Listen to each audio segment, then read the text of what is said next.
అంటే అలయన్స్ లో జనసేన కమ్మ వర్సెస్ కాపు ఈక్వేషన్స్ అక్కడ వర్కౌట్ అవ్వట్లేదు అంటారా, లేదంటే బీజేపీని జత కట్టుకోవడం వీళ్ళకి ఇష్టం లేదంటారా? కమ్మ కాపు అనేది ఓట్ షేర్ ఉండే madam. Actual TDP alliance, BJP, TDP and Janasena రెండు కలుసుకుంటే కొద్దిగా వేరేగా ఉంటుండే. కాకపోతే ఏంటిదంటే వాళ్ళకు తెలుసు మనం కంపల్సరీ మనము ఈ ముగ్గురు కలిసిన కొన్ని సీట్లు వస్తాయి అనేది ఒక మెసేజ్ ఇద్దామని చెప్పేసి వచ్చారు. కానీ యాక్చువల్గా వీళ్ళ ముగ్గురు కలవకుంటే మాత్రం వాళ్ళకు టికెట్ సీట్స్ అనేది బిలో 20 వస్తుండే. ఈవెన్ సింగిల్ ఎవరు పోటీ చేసిన బిట టీడీపీకి బిలో 20 వస్తుండే. ఈవెన్ జనసేనకి అయితే ఒక సీట్ రాకుండే మేడం. ఎందుకంటే జగన్మోహన్ రెడ్డి యొక్క ఓట్ షేర్ అనేది ఎంటైర్ స్టేట్ లో 49 పైన ఉంది, తక్కలేదు ఇక్కడ. కొన్ని కాన్స్టిట్యున్సీలలో 54, 55 ఉంది రాయలసీమ సైడ్, 60 వరకు వెళ్తుంది. అదే మీకు కోస్టల్ సైడ్ వచ్చేలాగల్లా 48, 49, 48, 49, 50 ఈ రేషియోలో ఉందన్నమాట కొన్ని కాన్స్టిట్యున్సీలలో. అదే నీకు ఎస్టీ కమ్యూనిటీ ఎక్కడైతే అసెంబ్లీ కాన్స్టిట్యున్సీ ఉందో అక్కడ 55 వరకు వెళ్తుంది జగన్మోహన్ రెడ్డిది. అలాగే ఎస్టీ కాన్స్టిట్యున్సీ ఉంది అనుకోండి, అక్కడ 52 వరకు వెళ్తుంది.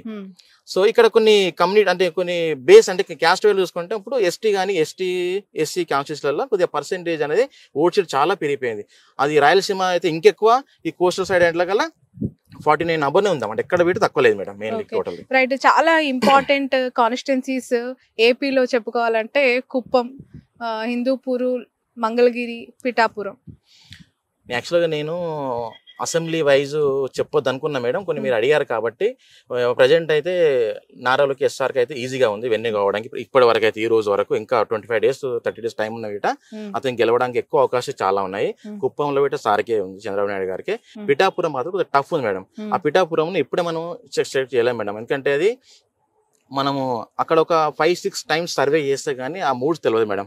ఎందుకంటే రోజు రోజుకు మారిపోతుంటది. అంటే వీళ్ళు చేసే ప్రచారం బట్టి, వీళ్ళు ఇచ్చే కమ్యూనిటీ బట్టి, వీళ్ళు ఇచ్చే మేనిఫెస్టో బట్టి పబ్లిక్ అనేది ఇంకా స్టిల్ అక్కడ ఇంకా డిసైడ్ కాలేదు మేడం. పర్టికులర్ ఓట్ షేర్ అనేది ఇంకా ప్రజెంట్ అయితే పర్టికులర్ పిఠాపురం మాత్రం టఫ్ ఉంది మేడం. ఓకే. ఇప్పుడు ఏబీపీ సి ఓటర్ లాంటి అనేక సంస్థలు అక్కడ నేషనల్ లో ఇచ్చిన సర్వే సంస్థలు కూటమి అధికారంలోకి వస్తుంది అని ఇచ్చారు. బట్ మీరు ఎలాంటి అథెంటిక్ మెథడాలజీ యూజ్ చేశారు? మీరు ఎందుకు మళ్ళీ వైసీపీ వస్తుంది అని చెప్పారు? వాళ్ళకి మీకున్న వ్యత్యాసాలు ఏంటి మేడం? నాది టోటల్గా ఏంటిదంటే నేషనల్ ఛానల్స్ వాళ్ళు ఏంటిదంటే వాళ్ళు కొద్దిగా పర్టికులర్ కాన్స్టిట్యున్సీ మాత్రం సెలెక్ట్ చేసుకుంటారు మేడం. వాళ్ళు కొన్ని కాన్స్టిట్యున్సీ చేస్తారు, ఎంటైర్ స్టేట్ చేయరు మేడం. ఫస్ట్ ఆఫ్ ఆల్ వాళ్ళు, నేనేంటిదంటే ఎంటైర్ స్టేట్ చేస్తాను. నా శాంపుల్స్ అయితే చాలా పెద్దది, బయట చెప్పలేను, చాలా పెద్ద శాంపుల్ చేస్తాను. అలాగే ఈ నేషనల్ ఛానల్ వాళ్ళు ఏంటిదంటే కొన్ని సెలెక్ట్ చేసిన 15-20 అసెంబ్లీస్ తీసుకుంటారు. ఆ 20 అసెంబ్లీస్ని మొత్తం డివైడెడ్ స్టేట్ మొత్తం చేస్తారు అనమాట. వాళ్ళ శాంపుల్ వైజ్ బిట్ట 200 per assembly, 150 per assembly, 300 per assembly అలాగే ఉంటుంది.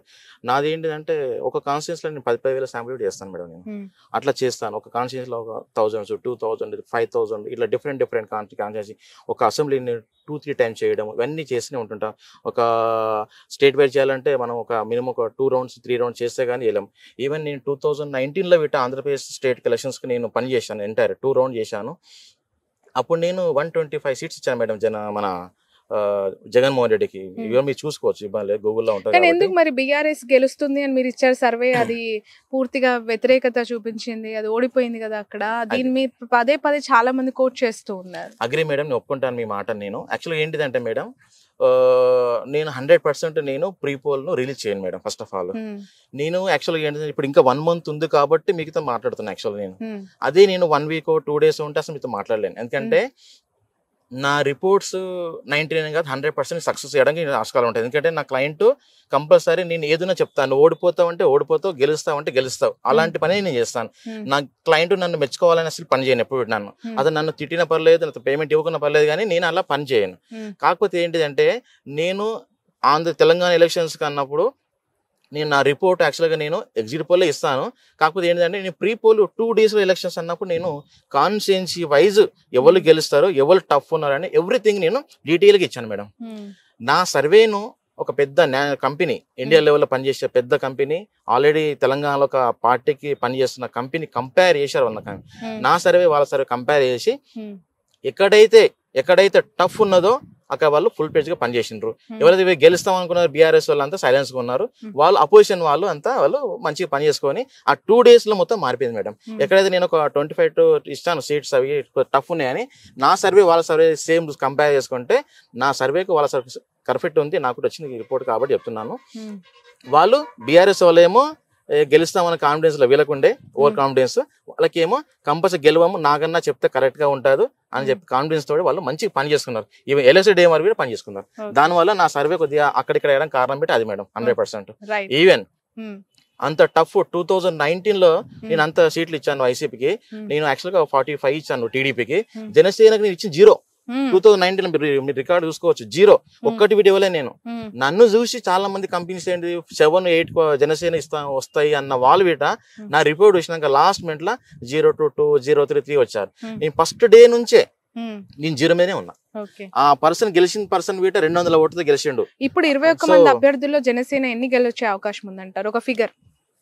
జనసేన బీజేపీ 2 అలయన్స్ మేడం, అవి చూసుకున్న వీట 4 to 5 మాక్సిమం మేడం. నేను అసెంబ్లీ పేరు చెప్పలేను నేను, ఓకేనా, ఎందుకంటే చెప్పడం వల్ల నాకు ప్రాబ్లం అవుతుంది, వాళ్ళు పని చేసుకుంటున్నారు. జగన్మోహన్ రెడ్డి ఎంత మెజారిటీతో గెలిచే అవకాశం ఉందంటారు? మేడం 90,000 పైన వస్తుంది, తగ్గదా కాదు. ఎందుకంటే మేము అక్కడ టీడీపీ అలయన్స్ అనేది ఇప్పుడు ఇంత ముందు కొద్దిగా ఉండే మేడం. యాక్చువల్ గా ఇంత ముందు టీడీపీ ఒక 2 సీట్లు కొద్దిగా ఎడ్జ్ వచ్చింది, కానీ ఇప్పుడు అలా లేదు. ఇప్పుడు అనేది మొత్తం అక్కడ ఉన్న 10కి 9 మొత్తం కంపల్సరీ మొత్తం గెలిచేస్తుంది. ఒకటి వీట అక్కడ వాళ్ళు ఓడిపెట్టలేదు మేడం మొత్తం ఓవరాల్ గా. ఇప్పుడు ఈవెన్ ఇక్కడ నెల్లూరులో పనిచేస్తున్నాను నేను. నెల్లూరులో ఇది ఒక 1 month బ్యాక్ ఒక టీడీపీ ఎడ్జిలా అన్న ఫీలింగ్ ఉండే మేడం యాక్చువల్ గా. అంటే ఇక్కడ వచ్చే select of candidates important madam. ఏదన్నా కాన్స్టిట్యున్సీ గెలవాలి అంటే అక్కడ క్యాండిడేట్ సెలెక్షన్ అండ్ ఎవరైతే ఎంపీ క్యాండిడేట్ కానీ ఎమ్మెల్యే క్యాండిడేట్ కానీ వాళ్ళకి సెలెక్షన్ ఆఫ్ క్యాండిడేట్ కరెక్ట్ గా ఇచ్చారు కాబట్టి కొన్ని సీట్లు ఓడిపోయే సీట్లు వీట వైసీపీ అనేది గెలవడానికి అవకాశం ఎక్కువ వచ్చేసింది మేడం. మెయిన్లీ ఇది ఒకటి.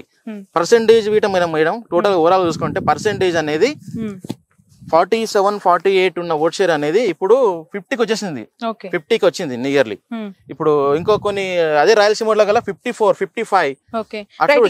ఈ నెల్లూరు పార్లమెంట్ లో విజయసాయి రెడ్డి వర్సెస్ వేమిరెడ్డి ప్రభాకర్ రెడ్డి, ఇక్కడ ఏ విధంగా ఉంది ఈ పార్లమెంట్ సెగ్మెంట్? మేడం ఇక్కడ నేను చాలా పెద్ద పని చేశాను మేడం. యాక్చువల్ గా నేను ఒక వీక్ లో మొత్తం నేను విజయవాడ వెళ్తున్నాను, వైజాగ్ వెళ్తున్నాను, ఈవెన్ రాయలసీమ వెళ్తున్నాను, ఇక్కడ నెల్లూరులో పెట్టి ఉంటున్నాను. అయితే ఇక్కడ ఏంటిదంటే 7 కాన్స్టిట్యున్సీలలో ఫస్ట్ ఆఫ్ ఆల్ ఏంటిదంటే మేడం కొద్దిగా ఒక 20 days బ్యాక్ ఎట్లుండే కొద్దిగా టీడీపీకి 2-3 అసెంబ్లీలు గెలుస్తాయి అన్న ఫీలింగ్లు ఉండే మేడం, 2 నుంచి 3 అసెంబ్లీలు. కానీ ప్రజెంట్ సినారియో ఈ రోజు ఎలక్షన్ జరిగిన వీట 7 కాన్స్టిట్యున్సీస్ అనేది 100% వైఎస్ఆర్సీ మాత్రం గెలుస్తుంది మేడం ఇక్కడ. ఎందుకంటే కంపేర్ టు లాస్ట్ 25 days ఈ ప్రజెంట్ సర్వే చూసుకుంటే మొత్తం ఓట్ షేర్ అనేది వైఎస్ఆర్సీపీ ఓట్స్ పెరిగిపోయింది. ఎమ్మెల్యే క్యాండిడేట్ ఓకేనగా ఎంపీ క్యాండిడేట్ విజయసాయి రెడ్డిని ఇక్కడ దించడం వల్ల ఆ పర్టికులర్ కాన్స్టిట్యున్సీ యొక్క వాల్యూ పెరిగిపోయింది. సపోజ్ విజయసాయి రెడ్డి కాకుండా వేరే వాళ్ళు వస్తే మాకు కొద్దిగా ఇబ్బంది ఉండే మేడం ఇక్కడ. అంటే విజయసాయి రెడ్డి అనే క్యాండిడేట్ పక్కా ఏదో ఒక పని చేస్తాడు, కమిట్మెంట్ చేసుకున్న క్యాండిడేట్, జగన్ సార్ కు దగ్గర ఉంటాడు, ఇతని వల్ల కంపల్సరీ ఏదో పని చేసుకోవచ్చు అనేది, లేక పని చేసుకోవచ్చు, డెవలప్ చేసుకోవచ్చు అనేది పబ్లిక్ లో అయితే ఉన్నది మేడం. అది విజయసాయి రెడ్డి ద్వారా రావడం వల్ల ఇక్కడ ఉన్న నెగిటివ్ ఓట్ అనేది పాజిటివ్ అయిపోయింది madam. Present till today 7 constituencies అన్ని. బట్ ఎలాంటి ఆధారాలు నాగన్? ఎందుకంటే ఇక్కడ నారాయణ లాంటి ఒక ఆర్థిక బలం పుష్టిగా ఉన్న లీడర్స్ ఉన్నారు, వేమిరెడ్డి లాంటి ఒక బిగ్ షాట్స్ ఉన్న ఈ నియోజకవర్గం వెరీ అంటే power packed constituency Nellore is. అటు కాస్ట్ పరంగా ఇటు ఫైనాన్షియల్ పరంగా నారాయణ ఉండొచ్చు సారీ, కానీ అలాగే వేమిరెడ్డి సార్ కూడా ఉండొచ్చేమో. కానీ గ్రౌండ్ లేపటి ఏమొస్తుందంటే గ్రౌండ్ లెవెల్ ఏమొచ్చిందంటే madam candidates main madam Vemireddy Prabhakar రెడ్డియా లేకుంటే వైఎస్ఆర్సీపీ మనకు సాయిరెడ్డి గారు అన్నప్పుడు సాయిరెడ్డికి ఇస్తుంది. ఎందుకంటే ఎక్కువగా ఎవరు మాట్లాడతారు, ఎవరితో డిస్కషన్ ఉంటుంది, ఎవరితో అయితే డెవలప్ చేస్తారు, ఎవరైతే మాట్లాడతారు అనేది చేసుకుంటారు. కాబట్టి మనకి ఏంటిదంటే కొద్దిగా టౌన్ లో హెడ్ క్వార్టర్స్ ఉన్నాయి కదా మేడం, ఆ హెడ్ క్వార్టర్స్ లో అనేది కొద్దిగా పర్సెంటేజ్ అనేది కొద్దిగా అలయన్స్ అలాంటి ఓట్ షేర్ ఉంది. కానీ అలయన్స్ కన్నా రూరల్ కిరీటాల కల్లా మొత్తం 1 side 70% 60% అనే రేషియోలో వచ్చేసింది madam. Mainly city head quarter అన్నప్పుడు చదువుకున్న వాళ్ళు వీళ్ళు ఉంటారు కాబట్టి వాళ్ళ యొక్క మైండ్ సెట్ అనేది కొద్దిగా వేరేగా ఉంటుంది. ఎండ్ ఆఫ్ ది డే మాత్రం ఇంకా 25 days టైం అనేది ఎంత మంచిగా ప్రచారం చేసుకున్నా, ఎంత ఇంప్రూవ్మెంట్ చేసుకున్నా ఓట్ షేర్ని ఇంకా టైం ఉంది కాబట్టి ఇంప్రూవ్మెంట్ చేసుకోవచ్చు. ఎండ్ ఆఫ్ ది డే ఇప్పుడు ఆల్రెడీ టీడీపీ మేనిఫెస్టో ఇచ్చారు వాళ్ళు గ్యారంటీస్ అనేది. కంపేర్ చేస్తున్నారు కదా, తెలంగాణ గవర్నమెంట్ ఏంటిది, ఆంధ్రప్రదేశ్ గవర్నమెంట్ ఏంటిది, లేకుంటే ఎవరు చేయాలో చేస్తారు. ఆల్రెడీ జగన్మోహన్ రెడ్డి ఇంతమంది సీఎం కాబట్టి, ఆల్రెడీ సీఎం కాబట్టి అతను మళ్ళీ ఇస్తే కమిట్మెంట్ కరెక్ట్గా అవుతుందా లేదా అనేదాన్ని వీట చూసుకొని వీట ఓటేసారు చాలా ఉన్నారు మేడం, వెయిటింగ్ ఇస్తున్నారు చాలా మంది. అదొకటి. సో కమిట్మెంట్ అనేది వచ్చే యొక్క మేనిఫెస్టో బట్టి వీట ఓట్ షేర్ ఇంకా పెరగవచ్చు మేడం వైసీపీది. రైట్. ఇప్పుడు ఓవరాల్ గా ఒక ఫిగర్ ఏంటి మీరు ఇచ్చేది స్టేట్ లో కూటమికి వైసీపీకి? పక్కా మోర్ దెన్ 9%, మోర్ దెన్ 8% ఉన్న అసెంబ్లీ కాన్స్టిట్యూన్సీలు అయితే 103 ఉన్నాయి మేడం. 103 ఉన్నాయి. ఒక 20 నుంచి 25, ఒక 20 నుంచి 25 వరకు మాత్రం అవి 2%, 3%, 4% అలా ఉన్నాయి. అందులో ఇట మళ్ళా ఎడ్జి 20 సీట్స్ వరకు ఎడ్జి వైఎస్ఆర్సీపీ ఉన్నాయి. నేనేమనుకుంటున్నా అంటే ఆ 20 మనం ఇప్పుడేమన్నా అనౌన్స్ చేసినాం అనుకోండి పేర్లు, అంటే నేను ఎవరికి చెప్పలేను, ఎందుకంటే నేను వీళ్ళు సైలెన్స్ అయిపోతారు. వీళ్ళు మన సర్వే బిటే రాంగ్ రావచ్చు, అందుకోసం నేను సైలెన్స్ ఉంటాను. ఇంకా నేను మళ్ళీ పని చేస్తున్నా కాబట్టి ఇంకో రిపోర్ట్ రిలీజ్ చేస్తాను నేను. ఓవరాల్ గా ఇప్పుడు మీరు ఆఫ్టర్ జగన్మోహన్ రెడ్డి రాయలసీమ యాత్ర, ఇటు మన గుంటూరు ఈ కృష్ణా డిస్ట్రిక్ట్స్ యాత్ర తర్వాత చూసిన శాంపిల్స్ కలెక్షన్ బట్టి 103 ఇస్తున్నారు. Yes madam. ఇప్పుడు ఇంకోటి ఏంటిదంటే నామినేషన్ తర్వాత ఇంకో సర్వే చేయాలి. ఆఫ్టర్ నామినేషన్ సర్వే కరెక్ట్ వస్తుంది. ఇంకా ఎంత సీట్లు పెరుగుతాయి, తగ్గుతాయి, పెరుగుతాయి అనేది ఈ నామినేషన్. కాబట్టి ఇంకా మేనిఫెస్టో ఇస్ ఇంపార్టెంట్. ఇంకా మేనిఫెస్టో వైఎస్ఆర్ మేనిఫెస్టో ఇవ్వలేదు. ఇంకా మేనిఫెస్టో ఇచ్చారనుకోండి వాళ్ళ యొక్క అప్పుడు ఆలోచన పబ్లిక్ ఒక మూడు చేంజ్ కావచ్చు, కమిట్మెంట్ ఇస్తారా ఇవ్వరా అనేది ఒక మెసేజ్ వెళ్తుంది మేడం. రైట్. నిన్న ఫైనల్ క్వశ్చన్ ఇది, వివేక మర్డర్ ఇష్యూ ఎక్కడా లేవనెత్తొద్దు అని చెప్పి వీళ్ళకు గైడ్ లైన్స్ ఇవ్వడం జరిగింది కదా, ఈసీ ఆదేశాలు జారీ చేసింది. షర్మిల, బాబు, పవన్, లోకేష్, ఈ ఎఫెక్ట్ ఎంత వరకు ఉండొచ్చు? అక్కడ షర్మిల గారికి ఎంత గెలుపు అవకాశం ఉంది? మేడం షర్మిల మేడం గెలవదు, నేను చెప్తున్నా కదా, గెలవదు మేడం, 100% గెలవదు. నేను ఆల్రెడీ సర్వే చేసిన, అక్కడ అయిపోయింది ఆల్రెడీ. మాకు 1.5 అట్లా 2% అట్లా వస్తున్నాయి ఓట్ షేర్స్. ఆమె నేను డిక్రీజ్ చేయగానే, కాకపోతే ఏంటంటే ఆమె పోటీ చేసింది ఓకే. ఆమె రాజశేఖర రెడ్డి కూతురు, ఆమె ఏమనుకుందంటే కమిట్మెంట్ జగన్మోహన్ చెల్లి ఉండొచ్చు కానీ అక్కడ ఓట్ షేర్ అనేది ఇప్పుడు ఎట్లా అయిపోయిందంటే మేడం, వాళ్ళ ఇంట్లో ఫ్యామిలీ విషయాలు గొడవ ఎండొచ్చాము కానీ ఓటర్కి అవన్నీ అవసరం లేదు కదా. నాకు ఎవరు గెలుస్తారు ఈ రోజు ఎట్లా అయిపోయిందంటే, కడప ప్రజలు సర్వే చేశానంటున్నారు కదా, కడప ప్రజలు షర్మిల గురించి ఏమనుకుంటున్నారని మీకు అర్థమైంది అక్కడ? ఎందుకంటే ఆమె పదే పదే వివేక మర్డర్ ఇష్యూలో అవినాష్ నిందితుడు, అవినాష్ రెడ్డి చంపిన వ్యక్తి, అతనికి ఎందుకు ఇచ్చారు ఓటు అని అంటుంది కదా, అవకాశం ఎందుకు ఇచ్చారు అని చెప్పి. ఇదేమైనా ప్రజల్లోకి తీసుకెళ్లగలిగిందా? ఆల్రెడీ వాళ్ళు ఒక చేసుకున్నారు మేడం, వర్క్ చేశారు. యాక్చువల్గా ఏంటిదంటే వాళ్ళు ఏమనుకున్నారంటే, నేను వివేకానంద బాబాయ్ కదా మేడం, బాబాయ్కి షర్మిల మేడం ఎంపీ క్యాండిడేట్ కావాలనే ఒక కోరిక ఉందని చెప్పారా మేడం. చెప్తే మన పబ్లిక్ యాక్సెప్ట్ చేయాలి కదా మేడం. ఆల్రెడీ ఇప్పుడు జగన్మోహన్ రెడ్డిని చూస్తారు కానీ షర్మిల మేడం చూడ మేడం. ఎందుకంటే షర్మిల మేడం ఆల్రెడీ తెలంగాణలో వచ్చి పోటీ చేసి చేస్తాను చేయలేదమ్మ, ఇక్కడ ఏం చేస్తుంది. ఇంకోటి ఏంటిదంటే పోటీ అనేది షర్మిల మేడంకు జగన్మోహన్ రెడ్డి కాదు కదా పోటీ, ఇక్కడ పోటీ అనేది జగన్మోహన్ రెడ్డికి చంద్రబాబు నాయుడుకి పోటీ కానీ, అంతేగాని ఇతనికి ఈమెకైతే కాదు కదా మేడం. సో ఓట్ షేర్ అనేది రెండు పార్టీల మధ్యనే 98 or 96% to 97% వీళ్ళిద్దరి మధ్యలోనే ఉంటుంది మేడం, కూటమి మధ్యలోనే ఉంటుంది.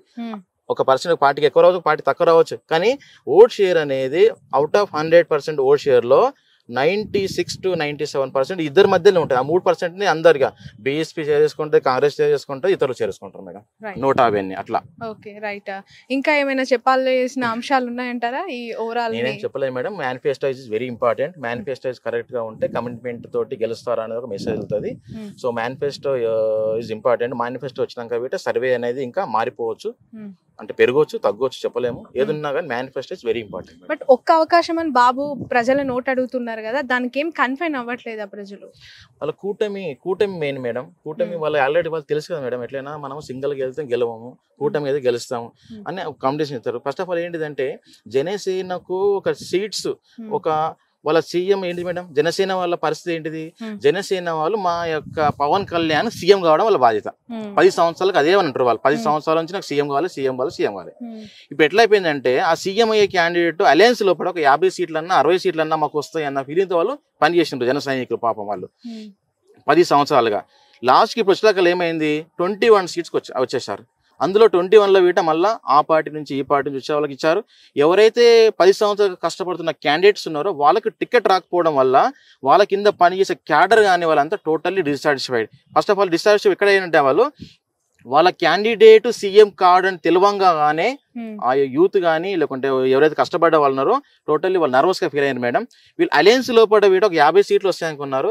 21 సీట్లు రావడం వల్ల ఏంటిదంటే వాళ్ళు ఆ వచ్చిన వాళ్ళకి మళ్ళీ పాత వాళ్ళకే కాకుండా కొత్త బయట నుంచి వచ్చిన వాళ్ళకి టికెట్లు ఇవ్వడం వల్ల వీట కొద్దిగా మైనస్ వాళ్ళకి మేడం. ఇంకోటి ఏంటిదంటే బీజేపీకి 1-2% ఓట్ షేర్ లేని పార్టీకి 8 పార్లమెంట్లు ఇవ్వడము, అందులోపల మళ్ళీ వాళ్ళకు 10 అసెంబ్లీలు కాన్స్టిట్యూన్సీ ఇవ్వడం అనేది కొద్దిగా ఇబ్బంది అయింది. దానివల్ల ఏంటిదంటే వీళ్ళు వాళ్ళకి పని చేయట్లేదు, వాళ్ళు వీళ్ళకి పని చేయట్లేదు, వీళ్ళు వాళ్ళకి పని చేయట్లేదు, అట్లా అయిపోయింది మేడం టోటల్ గా. ఇప్పుడు క్యాడర్ ఇప్పుడు ఇంపార్టెంట్ కదా, క్యాడర్ తోటి సంప్రదింపులు చేసి అన్ని చేసినా కరెక్ట్ గా ఉండే, మాకు చెప్పకుండా చేశారన్న ఫీలింగ్ గ్రౌండ్ లో జరుగుతుంది మేడం. అదొకటి రాకుండా ఉంటే మంచిగా ఉండే, అది వచ్చేసింది గ్రౌండ్ లో already. Right, thank you so much Naganna గారు. యాక్చువల్ గా చీకటి పడిపోయింది, మిమ్మల్ని మార్నింగ్ నుంచి క్యాచ్ చేద్దాం అనుకున్నాను. సో ఇదంతా కూడా మీ డేటా కలెక్షన్ అనుకుంటా. సో నెల్లూరే కాదు రాష్ట్ర వ్యాప్తంగా కూడా మీ అభిప్రాయాన్ని అంటే నియోజకవర్గాల్లో ఉన్న మూడ్ని మాకు ఎక్స్ప్లెయిన్ చేసినందుకు థ్యాంక్ యూ సో మచ్. చూద్దాం ఖచ్చితంగా మీ రిజల్ట్, అక్యురేట్ రిజల్ట్ ఎంతవరకు జెన్యున్ గా ఉండబోతోంది, రాబోయే ఎన్నికల్లో ఎంతవరకు మీ సర్వే నిజం అవబోతుంది అనేది. Thanks a lot. Thank you.